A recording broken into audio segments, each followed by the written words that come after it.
ऐकली कधी तुम्ही कथा सात बेटांची, ह्या भूमीला साथ लाभली दर्याच्या लाटांची.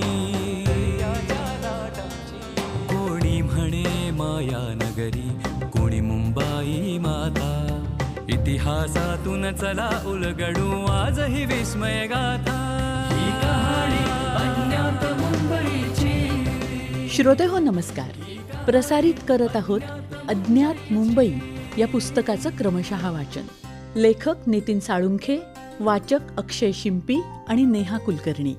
संकल्पना शैलेश माळोदे. सादरकर्त्या ज्योत्स्ना केतकर. जन्मकथा गेटवे ऑफ इंडिया नजीकच्या शिवपुतळ्याची. आज ऐकूया 7वा भाग. अखेर तो क्षण आलाच.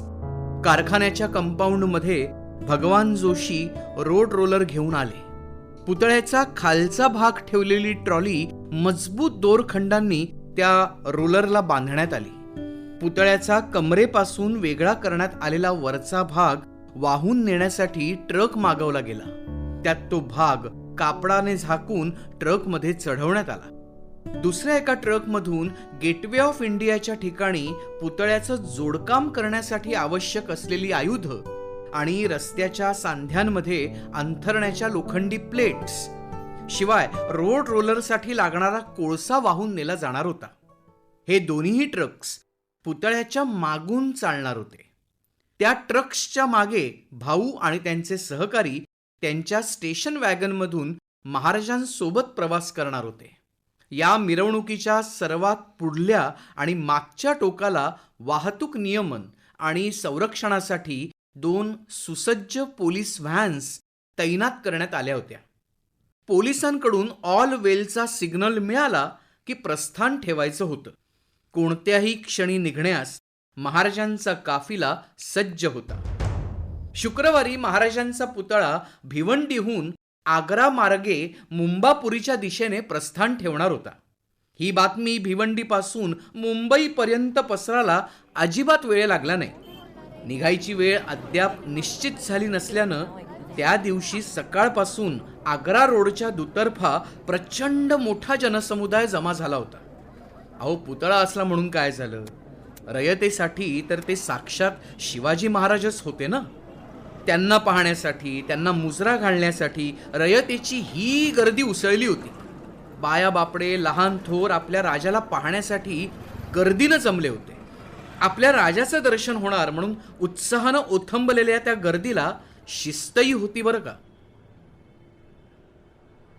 पोलिसांनी दुपारी 4 वाजता निघण्याची वेळ दिली. अखेर ताटातुटीची घडी आलीच. भाऊ, त्यांचं कुटुंब, सहकारी ह्यांच्या भावना पुन्हा एकदा दाटून आल्या.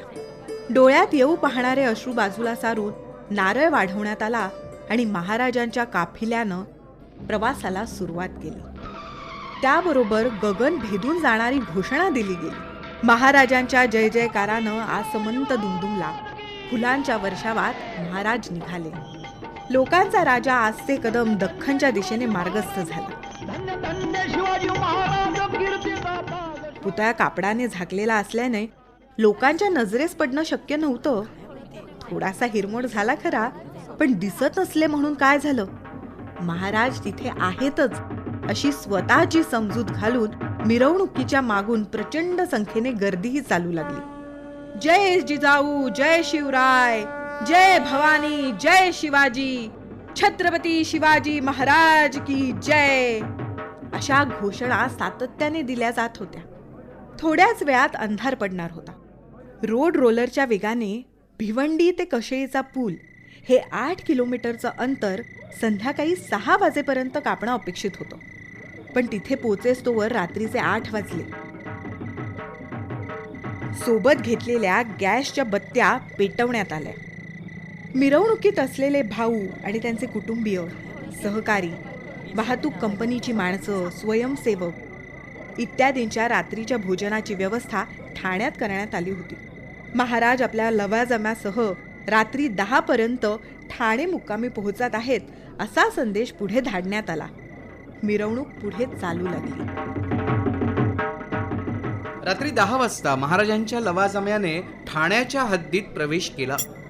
ठाण्याच्या कलरकेम कंपनी नजीक महाराजांचा काफिला रात्रीच्या भोजनासाठी थांबला. तंबू अगोदरच ठोकण्यात आले होते. रसदही पोहोचली होती. डेरा पडला. साऱ्यांनी भोजन केलं. थोडीशी विश्रांती घेऊन ताफा पुन्हा मुंबईच्या दिशेने जायला निघाला. रात्र होऊनही लोकांची गर्दी कमी होण्याचं नाव घेत नव्हती.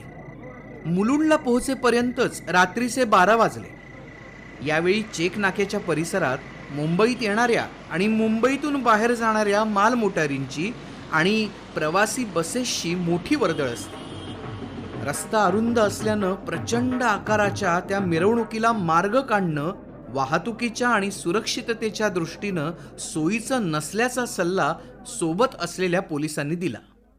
त्यांचा सल्ला मानून मुलुंडला जॉन्सन अँड जॉन्सन्स कंपनीच्या समोर रात्रीचा मुक्काम करण्याचा निर्णय घेण्यात आला. झालं. रस्त्याच्या कडेलाच मंडळींचे डेरे पडले. इतक्या रात्री देखील परिसरातली जनता महाराजांच्या पुतळ्याचं दर्शन व्हावं म्हणून जमलेली होतीच. महाराजांच्या काफिल्यातल्या माणसांना जमेल तशी मदत करायला धडपडत होती. महाराजांचा जय जयकार तर अविरत सुरूच होता. आता पुढची मार्गक्रमणा दुसऱ्या दिवशी म्हणजेच शनिवार 21 जानेवारीला व्हायची होती. पण पुतळ्याची ट्रॉली ओढून नेणाऱ्या कोळशाच्या इंजिनच्या रोड रोलरची गती फारच मंद असल्याने तो बदलून डिझेल इंजिनावर चालणारा दुसरा रोड रोलर जोडायचा होता. ट्रॉली आणि ट्रकमध्ये विभागून ठेवलेल्या पुतळ्याची तपासणी करून सर्व काही व्यवस्थित असल्याची खात्री करण्यात आली.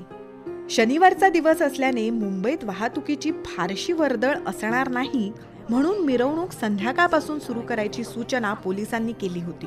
तरीही मुक्काम हलवण्यासाठी रात्री 9 वाजलेच. जेवणखाण आटपून स्वाऱ्या पुन्हा मुंबईच्या दिशेनं चालू लागल्या. रस्त्याच्या दोहो बाजूंनी लोकांची गर्दी जमलेली होतीच. काही अंतरावर असलेल्या भांडुपला पोहोचताना ट्रॉलीच्या चाकांनी दगा दिला.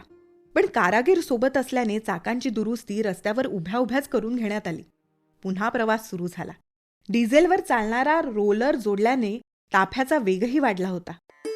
रात्रभर झपाट्याने प्रवास करून पुतळा 22 जानेवारीच्या पहाटेच्या सुमारास मुंबई शहराच्या उंबरठ्यावर म्हणजेच सायनला पोहोचला. 22 जानेवारीचा दिवस रविवार. सुटीचा दिवस असल्यानं मुंबईच्या रस्त्यावरची वाहतूक अगदीच मंदावलेली होती. रस्ताही रुंद होता. राहिलेलं जेमतेम 10-12 किलोमीटरचं अंतर आता वेगानं कापता येणं शक्य होतं. किंग्स सर्कलच्या पुलाखालून लवाजमा विनासायास पार झाला. पुतळ्याची भव्य मिरवणूक जसजशी दादरच्या दिशेनं सरकू लागली तसतशा रस्त्याच्या दुतर्फा लोकांच्या झुंडीच्या झुंडी महाराजांचा काफिला पाहण्यासाठी जमू लागल्या. रस्त्यावर, रस्त्या शेजारच्या इमारतींच्या गॅलरींमध्ये गच्चीवर माणसं दिसत होती. फुलं उधळली जात होती. महाराजांचा एकच जय जयकार सुरू होता. वातावरणात जल्लोष दाटला होता. मिरवणूक गेटवे ऑफ इंडियाच्या दिशेनं पुढे सरकत होती. दादर टीटी पार करून परेल, पोयबावडी, लालबाग, भायखळा, जे हॉस्पिटल, मोहम्मद अली मार्ग आणि बोरी बंदर मार्गे पुतळा आणि पुतळ्यासोबतचा ताफा दुपारी 1:30 वाजण्याच्या सुमारास गेटवे ऑफ इंडियाला पोचला आणि सर्वांनी सुटकेचा एकच निश्वास टाकला. महाराज सुखरूप मुक्कामी पोचले. वाटेत काहीही अडथळा न येता एक मोठी जबाबदारी सुखरूप पार पाडल्याचं समाधान सर्वांच्या चेहऱ्यावर दाटून आलेलं होतं. पेटगाव अन नगर शहर ते महानगर बनताना. हा होता अज्ञात मुंबई या पुस्तकाच्या क्रमशः वाचनाचा आजचा भाग. लेखक नितीन साळुंखे, वाचक अक्षय शिंपी आणि नेहा कुलकर्णी. शीर्षक गीत समीर सामंत.